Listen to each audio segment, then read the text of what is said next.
Hello everyone, and welcome back to the Dark's Tales.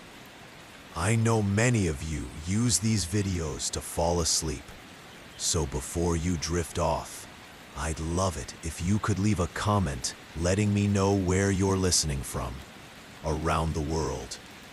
Also, don't forget to like and subscribe if you're enjoying this video. Story 1F. It was a typical Tuesday morning when I woke up, stretching as the sunlight filtered through my bedroom curtains. My eyes drifted to the nightstand where my phone rested, blinking with notifications. I grabbed it and checked the time. It was just past 7:00 a.m. As I swiped through the screen, my fitness tracker app popped it with its usual summary of my sleep and activity. But something caught my eye, a strange notification that I wasn't expecting. The app displayed that I had completed 3,000 steps during the night at 2 a.m. Confused, I rubbed my eyes and checked the time again. I knew for certain that I had been asleep at 2, and there was no way I could have walked 3,000 steps.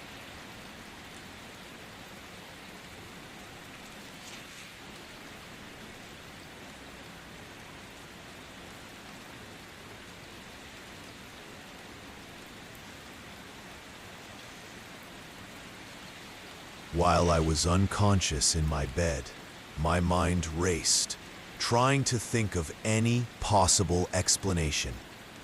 Maybe the tracker had malfunctioned, or perhaps I had inadvertently tapped something while I was asleep. But the number was so specific, so clear, that it made me uneasy. I sat up in bed, trying to recall anything unusual from the previous night. I had fallen asleep after finishing up some work, and my mind had been exhausted. I hadn't gotten up for water, I hadn't gone to the bathroom, and I hadn't even dreamed about walking. There was no way I could have walked that many steps while in such a format. Deep sleep. I opened the app again, scrolling through the details to see if it showed anything else that might explain what happened. The app provided a breakdown of the steps. 3,000 steps exactly between 2 a.m. and 2:30 a.m.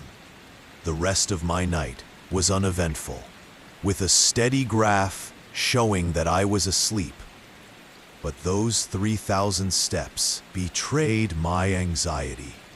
I just had the strangest thing happen. My fitness tracker recorded 3,000 steps last night at 2 a.m., but I was asleep the whole time. Any idea how that could happen? There was a long pause on the other end of the line before my friend responded. That's really weird. I've never heard of anything like that before. I could hear them shifting in bed, probably still waking up. Maybe it's a malfunction, or maybe the tracker is just a little off. But I mean, sleepwalking seems like the only other option. Sleepwalking. I shivered at the thought. I've never sleepwalked before. Are you sure I could have done that? I don't even remember getting out of bed. I mean, anything's possible, my friend replied.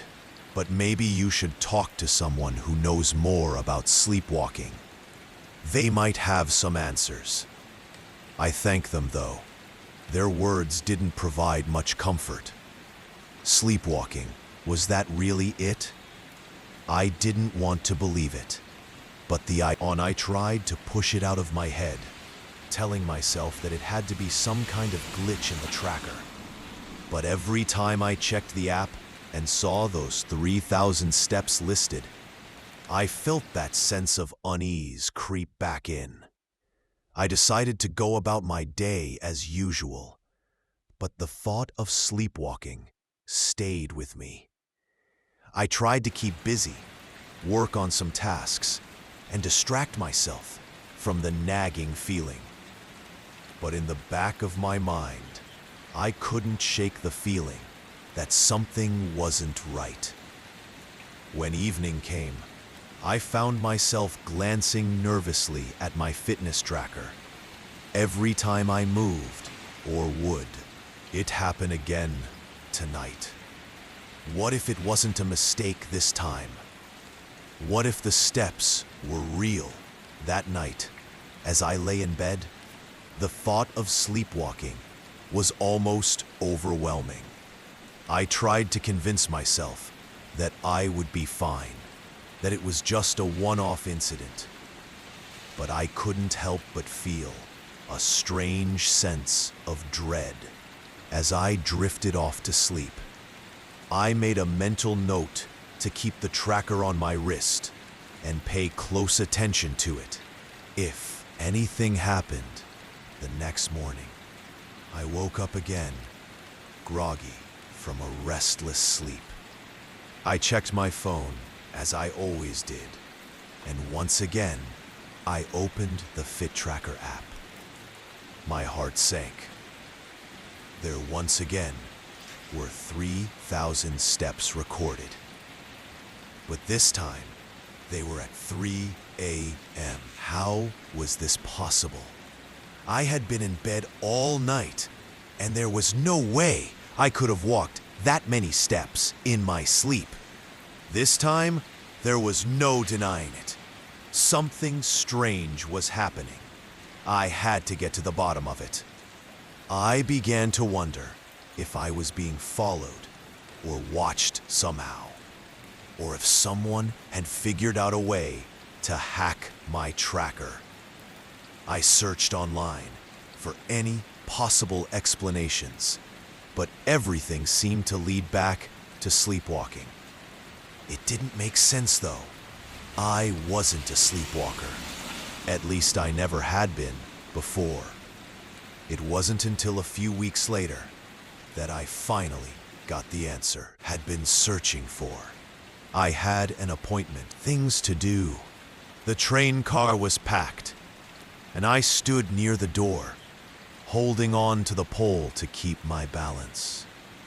The rhythm of the train, moving along the track, seemed to match the beat of my thoughts, until something broke my focus. A stranger, a man sitting just a few feet away, looked up from his phone and locked eyes with me. I tried to look away quickly, but his gaze held me in place. Something about it feeling unnervingly intense. I could tell he wasn't the type to make eye contact for long, let alone say anything. But then, just as the train slowed and the screech of the brakes filled the building, he leaned slightly forward and whispered, "You should have stayed home." The words hit me like a cold, old wave, and I blinked, unsure if I had hurt him. Hurriedly, I glanced around, looking for any sign that this was a joke, or that the man had spoken to someone else. The rest of the passengers seemed oblivious, lost in their own worlds. Some reading, others, why would a complete stranger say something like that to me? The thought of staying home lingered in my mind, but there was no clear reason for me to do so. I had planned my day, and I couldn't back out now. The train eventually reached my stop, and I stepped off, my legs feeling a little more heavy than usual. I had always prided myself on being someone who didn't let small things get to them. someone who could brush off odd comments or strange encounters. But this felt different. It felt like the start of something, a moment that had been marked by that man's words. And no matter how much I tried to shake it off, I couldn't. I found myself constantly checking over my shoulder as I walked, half expecting to see him again, though I knew that was unlikely. The rest of my morning passed in a blur of tasks, meetings, and phone calls. But even as I carried on with my work, that feeling of unease never fully went away. Every time I sat down or paused for a moment, I found myself replaying that encounter on the subway. You should have stayed home. What was he trying to tell me? What was I supposed to have avoided by staying home? The questions piled up, but answers remained elusive. By the time the afternoon rolled around, I had started to feel the weight of it all. The words, the strange encounter, and the way I couldn't get them out of my head were affecting everything I did. I tried to go about my normal routine, but even the most mundane tasks felt off. It was like a distant fog that clouded my every thought. Something felt wrong, but I couldn't put my finger on it.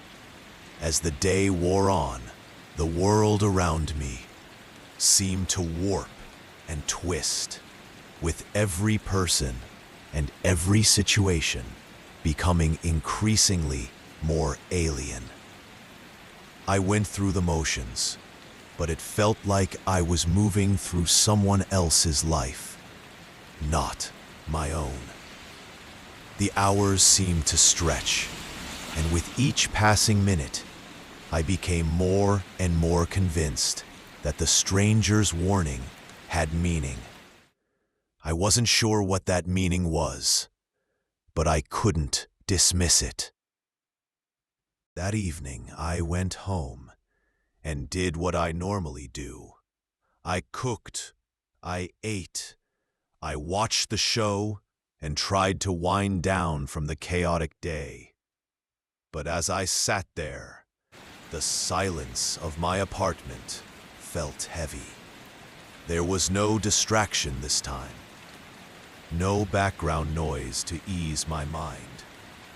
The words from the subway, "You should have stayed home," hung in the air like an oppressive cloud. I walked into the kitchen to put my dishes away, my movements mechanical and absent.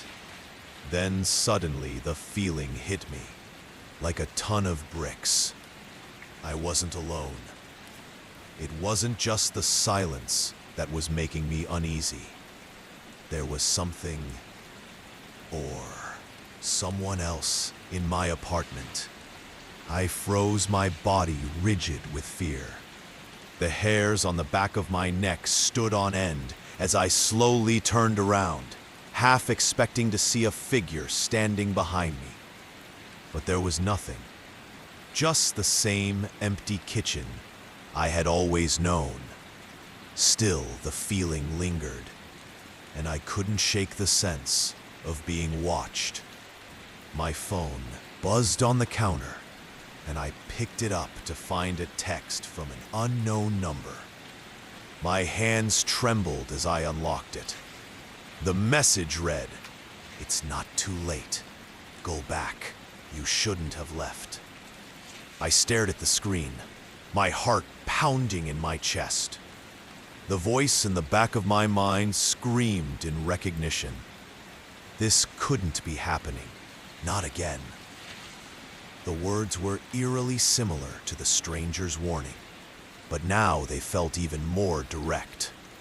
It was as if someone knew exactly what I had done, where I was, and what I had yet to do. I quickly tried to call back the number, but there was no answer. I left a voicemail, my words faltering, asking who they were and what they wanted from me. But the line went silent, and I was left standing there, the quiet buzz of my phone the only sound in the room. The message, however, lingered. Go back. You shouldn't have left. The fear, the anxiety, the confusion, it all seemed to crystallize into a single truth. Whatever was happening, whatever this was, it was no accident. I took a deep breath, trying to steady myself. This was too much. I had to confront it. I didn't know who or what was behind these messages, but I couldn't let them control me. Couldn't let fear dictate my every step. I grabbed my jacket and stepped out of the apartment. My steps heavy but determined. I had to know what was going on, what I had missed, what I had overlooked. Outside, the night air was cool, and the city felt vast, full of secrets I wasn't privy to. But I wasn't afraid of it anymore. I was done being afraid. The subway, the strange man, the cryptic messages, it was all connected somehow. I didn't know the answers yet, but I was ready to find them. Story 3, it was a Friday night when I placed my usual order from my favorite local restaurant. The routine had become something comforting for me. A small. It simply read, "See you soon." My stomach churned slightly as I stared at the words, feeling an unease I couldn't explain. I scanned the receipt again, hoping that I had somehow misread it, or that it was just some weird joke. But there it was, printed clearly, "See you soon." I tried to convince myself that it was nothing, just a mistake. Perhaps a quirky joke from the restaurant or the delivery service. After all, it was an odd world where people often left strange notes in places, sometimes without any clear intent. I shrugged it off, even though the feeling in the pit of my stomach remained, and I sat down to eat. As I began eating, my mind kept drifting back to that receipt. The more I thought about it, the more unnerving it seemed. Why would there be a note like that in my food delivery? Was it meant for someone else? Or was it just some strange prank? I couldn't shake the feeling that something wasn't right. The words, "See you soon," seemed so ominous, as if they carried some deeper meaning. I escaped from the chaos of the week. I selected the same items as always: a burger, fries, and a large soda. As I sat on my couch, eagerly awaiting the delivery, I thought about the week's stress and how this small meal was going to be the highlight of my evening. The doorbell rang, signaling that the Uber Eats driver had arrived. I quickly got up, opened the door, and greeted the driver with a polite smile. He handed me the brown paper bag with my food. Just like every other delivery, there was nothing particularly unusual about it. Nothing to raise alarm. I thanked him and closed the door ready to settle down for a relaxing evening with my meal. When I opened the bag, I noticed something odd.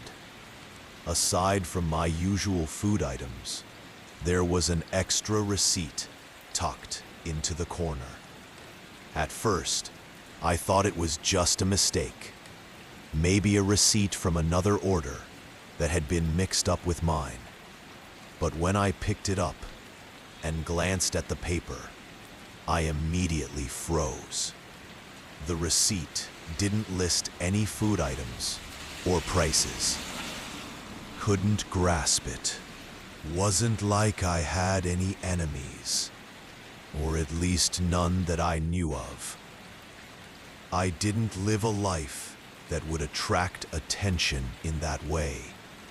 I wasn't involved in anything that could explain why someone would leave such a cryptic message.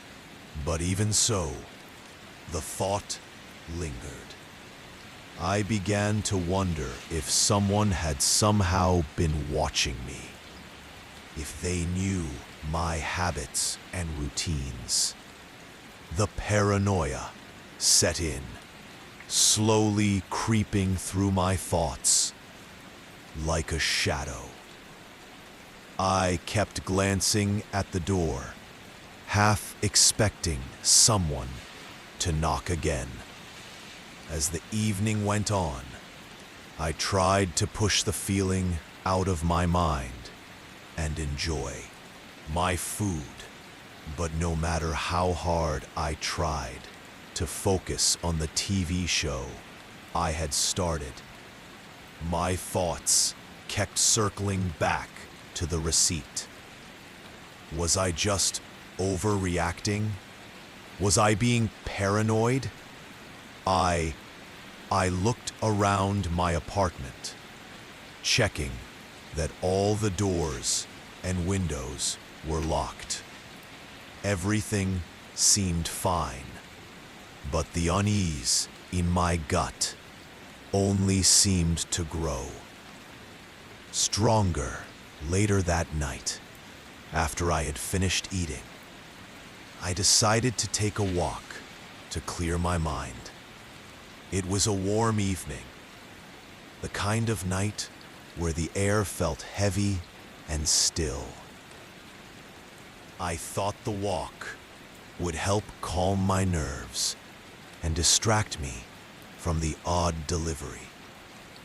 As I walked around the neighborhood, I tried to focus on the familiar surroundings. The trees lining the streets, the soft glow of streetlights, the occasional car passing by. But as I made my way back home, I saw something that made my heart skip a beat. A car was parked in front of my apartment building. At first, I didn't think much of it. There were often cars parked around the area, and it was common for people to leave their vehicles in front of the building. But as I got closer, I realized that the car seemed to be empty, its engine off, and the windows tinted so dark that I couldn't see inside. It was one of those moments where something felt off, but I couldn't explain why. I quickly, the middle of something I didn't understand. By the end of the week, the unease hadn't faded. In fact, it had only gotten worse. I started noticing small things that felt off. Footsteps outside my door when no one was there. Faint noises at night that I couldn't explain. And the persistent feeling that I was being watched. Every time I walked down the street, I half expected to see that same car park nearby. It felt like someone was always lurking in the background, waiting for something. But whenever I looked around, there was nothing there. The fear that something was coming, something I couldn't see or understand, had taken root deep inside me. Finally, after a restless week of trying to ignore the oddities, I decided to investigate further. I went back to the restaurant where I'd placed the order, hoping for some answers. I spoke to the manager, explaining what had happened, but he only looked at me with a puzzled expression. "I'm sorry," he said, "but I don't know anything about a note. We just fulfill the orders as they come in. I can assure you, no one here would have put anything strange in your bag." His words didn't provide any comfort, but they didn't entirely reassure me either. If the note didn't come from the restaurant, then where had it come from? Later that night, I checked my security camera footage, hoping to see something that would explain the events of the past week. To my surprise, I found nothing unusual. No strange figures, no cars parked outside, no one entering or leaving my apartment. It was as if the things that had been happening were never real, just figments of my imagination. But as I watched the footage, I couldn't shake the feeling that something was still off. It was as if the mystery had only deepened, leaving me with more questions than answers. The receipt was the words, "See you soon," still haunted me. The sense of being watched, the mysterious car, and the strange happenings had created a feeling of unease that I couldn't explain. I knew that something was out of place, but I didn't know what it was or who was behind it. All I could do was wait and watch, wondering if the next time the message would come, it would be something more than just words. It was a feeling that stayed with me, a nagging sense that I was on the edge of something bigger, something I wasn't prepared to face. Story 4. Or I was sitting on the couch, scrolling through my phone late one night when I received an alert from my smart home, Apith. The familiar ping echoed through the quiet room, but this one felt different. It was a notification about my front door. According to the app, my front door had been unlocked for 10 minutes at 3:47 a.m. My heart skipped a beat as I stared at the screen, unsure whether I had done something wrong or if someone else had been in my house. I quickly opened the app to check the history, but the information was clear and irrefutable. My door had been unlocked, and I had not been the one to do it. A wave of unease washed over me.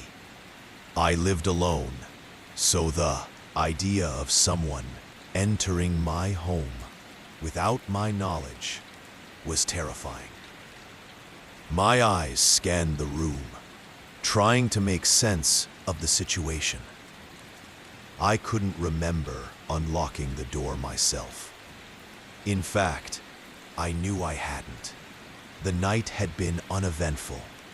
I hadn't even gone near the door. The more I thought about it, the more the tension in my chest grew.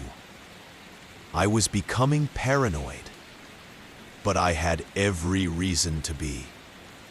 I double-checked the app, and sure enough, it confirmed the exact time the door had been unlocked.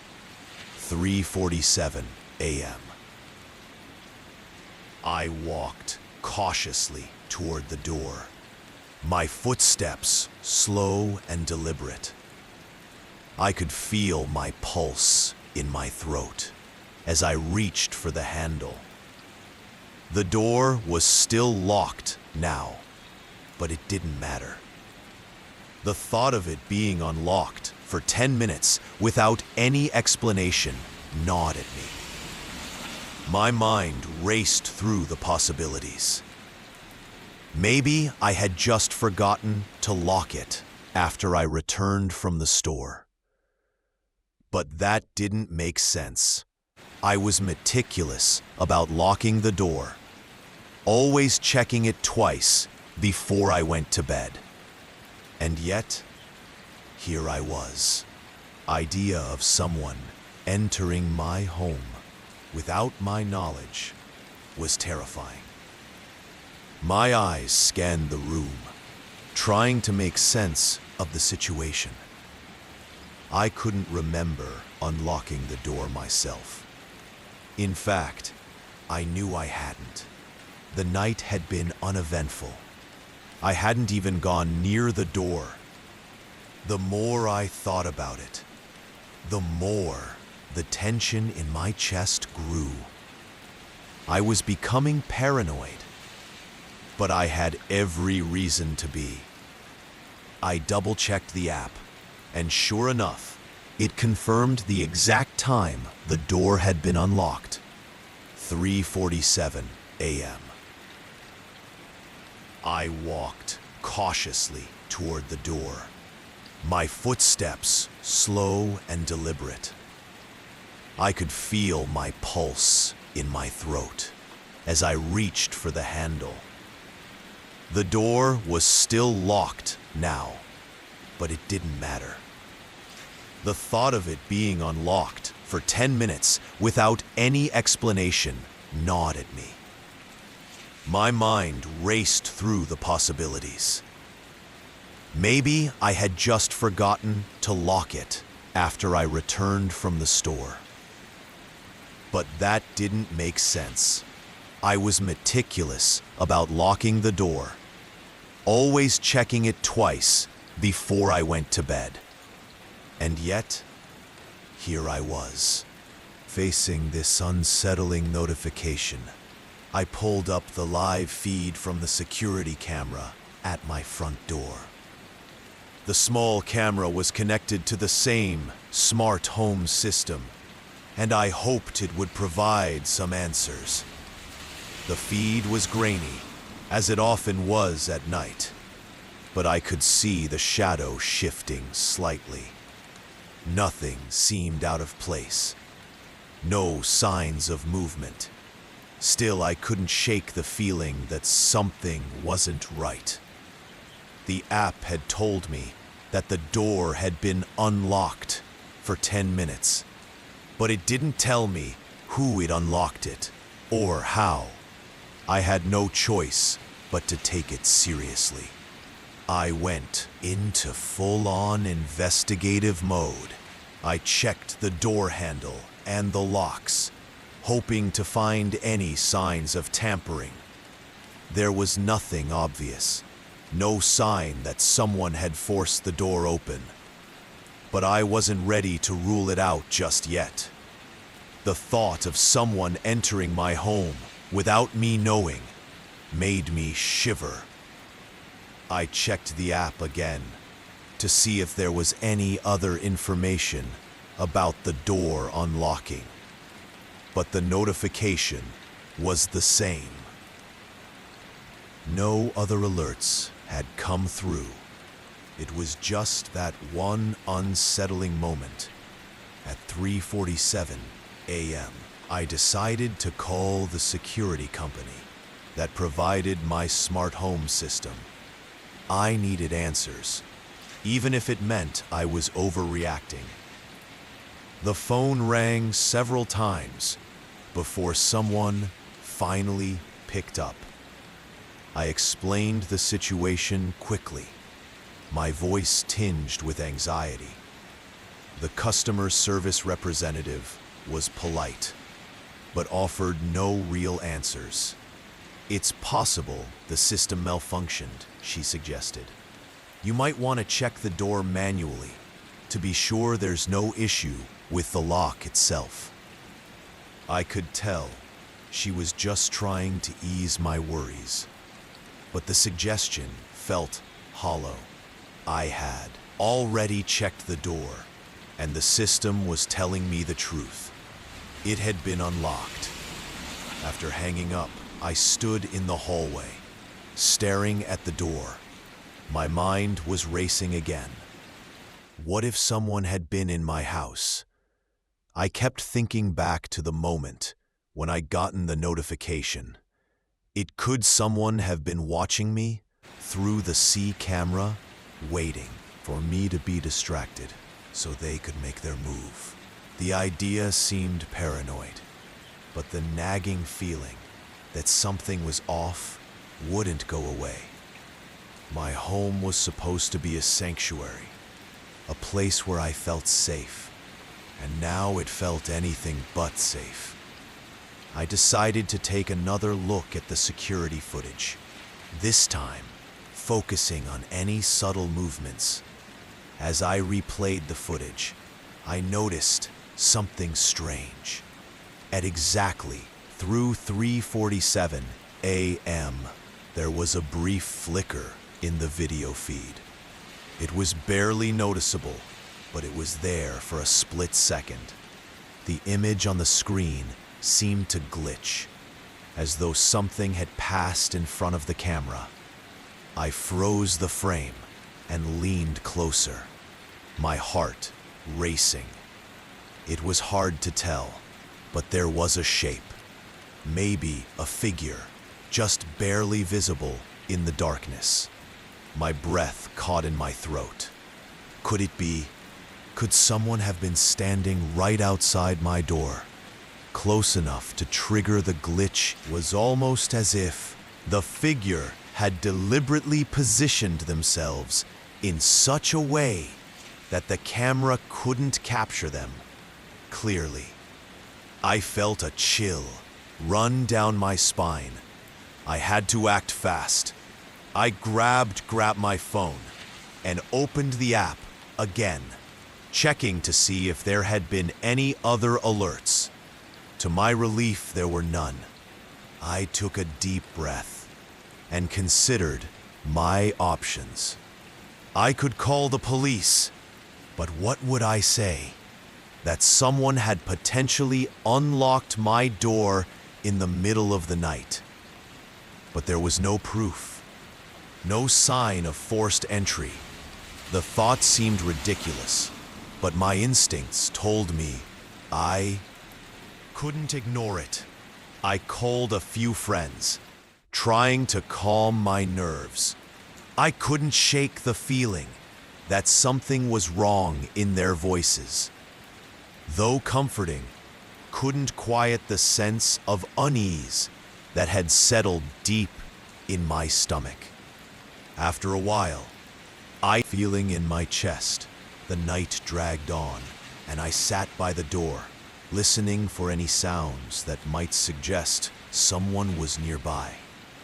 The hours passed, and the only thing I heard was the occasional creak of the floorboards or the soft hum of the refrigerator. Nothing unusual. My phone screen lit up with an update from the app. No new notifications. I breathed a sigh of relief, but it was short-lived. The fear that had taken root in my mind wasn't easily shaken. As the night drew to a close, I checked the time. It was nearly 6 a.m. I hadn't heard a thing since 3:47 a.m., and the nagging feeling of dread had started to fade just slightly. But I knew I couldn't let my guard down. I needed to be more careful. The feeling that I wasn't alone in my home, even if I couldn't prove it, lingered like a shadow in the back of my mind. The next morning, I checked the front door again. The locks were still intact, and there were no signs of anything unusual. It was as though the night before had been a bad dream, but deep down, I knew it wasn't something had happened. Something I couldn't explain. I wasn't going to ignore it. I made the decision to install additional security measures. Cameras at different angles, motion sensors, an alarm system. Anything that could provide more security. I couldn't afford to be complacent. Whatever had happened the night before, I wasn't taking any chances. My home, my sanctuary, had been violated in a way I could never fully understand. I continued to check the app for updates in the days that followed, but nothing else seemed out of the ordinary. The door remained locked, the alerts stopped, and the glitch in the camera feed was never repeated. Still, a part of me couldn't shake the feeling that someone had been there, watching, waiting. I'd never be able to prove it, but that strange notification at 3:47 a.m. would haunt me for a long time.